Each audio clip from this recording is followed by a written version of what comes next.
Hello everyone, इस video में हम कक्षा 6 विषय विज्ञान का आकलन कार्यपत्रक 5 करेंगे। दिनांक है इसकी 21 अक्टूबर 2021।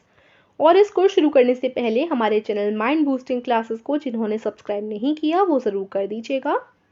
तो सबसे पहले निर्देश दिए गए हैं, निम्नलिखित प्रश्नों के सही विकल्प के सामने एक पेंसिल या कलम से वृत्त को काला कीजिए। ठीक है, तो शुरू करते हैं। आपने जितनी कार्यपत्रिकाएं की हैं अब तक उन्हीं में से आपका असेसमेंट लिया गया है, तो बड़ा आसान होने वाला है और ज़्यादा से ज़्यादा प्रयास कीजिएगा कि इसको आप खुद से ही हल करें। ठीक है, 10 अंक का ये आपका कार्यपत्रक है। तो देखते हैं प्रश्न 1।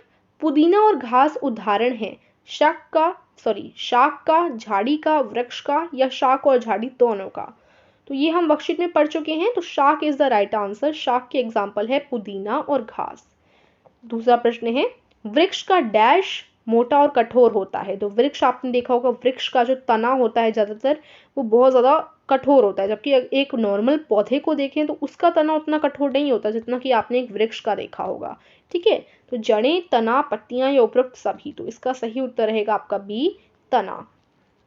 तीसरा है, झाड़ी का उदाहरण कौन सा है? पालक, आम, टमाटर या नींबू। तो झाड़ी के उदाहरण में आ जाता है आपका नींबू। D is the right answer.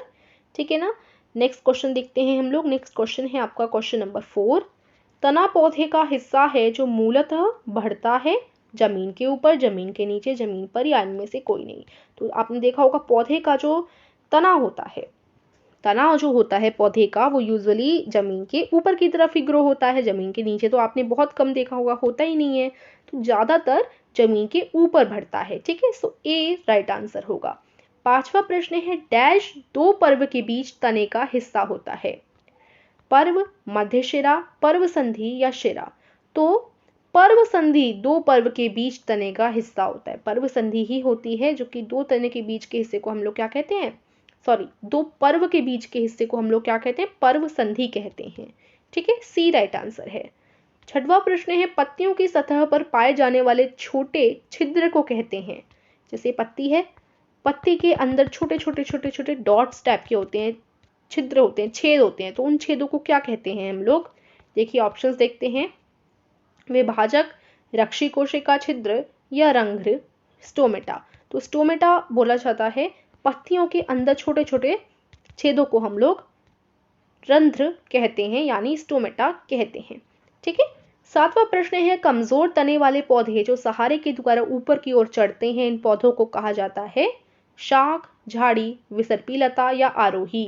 तो इनको आरोही कहा जाता है। देखा होगा अगर यहाँ हम रस्सी डाल दें तो उनके ऊपर ही ऐसे ऐसे वो चढ़ जाएंगे, क्योंकि वो बहुत कमजोर होते हैं, उन्हें सहारे की जरूरत होती है इसलिए। तो डी राइट आंसर है। आठवां प्रश्न है, हरी पत्तियां अपना भोजन स्वयं बनाते हैं, इस प्रक्रिया को क्या कहा जाता है? तो हरी पत्तियों का जो भोजन बनाने का प्रक्रिया होती है उसको क्या कहते हैं? प्रकाश संश्लेषण कहते हैं, वाष्पोत्सर्जन कहते हैं, छानना कहते हैं या संवहन कहते हैं। देखो वाष्पोत्सर्जन नहीं कहते, उसे हम प्रकाश संश्लेषण कहते हैं। छानना तो बिल्कुल नहीं होगा और संवहन भी नहीं होगा। हमने वर्कशीट में भी पढ़ा है, बड़ा कॉमन क्वेश्चन है जो ज़्यादातर पूछा जाता है, प्रकाश संश्लेषण। ठीक है, कहते हैं मतलब जिस प्रक्रिया से पौधे में हरी पत्तियां अपना भोजन बनाती हैं उस प्रक्रिया को हम प्रकाश संश्लेषण कहते हैं। नौवां प्रश्न है, पौधों की डैश पानी और खनिज लवण का मिट्टी से अवशोषण करती हैं। तो पौधों की पत्ती करती हैं, जड़ें करती हैं, तना या फूल। देखो यूजुअली क्या होता है, पौधों की तने ही मिट्टी के अंदर होती हैं, तो तने ही जो है जड़ें है ना, तो जड़ें होती हैं। एक और बार समझते हैं, पौधे की जड़ें ही जो है मिट्टी के अंदर होती हैं। तो पौधों की जड़ें ही तने तक जो है सारा खनिज लवण और मिट्टी का जो पानी वगैरह है वो पहुंचाती हैं। तो जड़ें ही ऐसा पार्ट है पौधे का जो नीचे की तरफ होती हैं और खनिज लवण और पानी ऊपर के पत्तियों तक पहुंचाती हैं।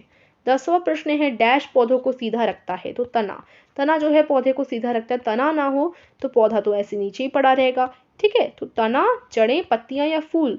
तो इसका सही उत्तर है तना। हालांकि जड़ भी काफी सहायक हैं, लेकिन तना इज वेरी इंपॉर्टेंट, जिससे प्लांट सीधा खड़ा रहता है। ठीक है, तो यहाँ तक 10 प्रश्न आपके हो चुके हैं। और अगर आपको डिजिटली चीज़ें जाननी है, जैसे वेबसाइट कैसे बनाएं, कोडिंग क्या होती है, ऐप कैसे बनाई जाती हैं, तो इन सारी चीज़ों के लिए डिस्क्रिप्शन में एक चैनल की लिंक दे दूंगी, वहाँ अगर आप उस चैनल को सब्सक्राइब और लाइक कर सकते हैं। अच्छा चैनल है, तो आप देख लीजिएगा। ठीक है, डिस्क्रिप्शन में लिंक है। सो आई होप आपको वर्कशीट अच्छी लगी होगी, समझ आई होगी। वीडियो को लाइक कीजिए, चैनल को सब्सक्राइब कीजिए। धन्यवाद।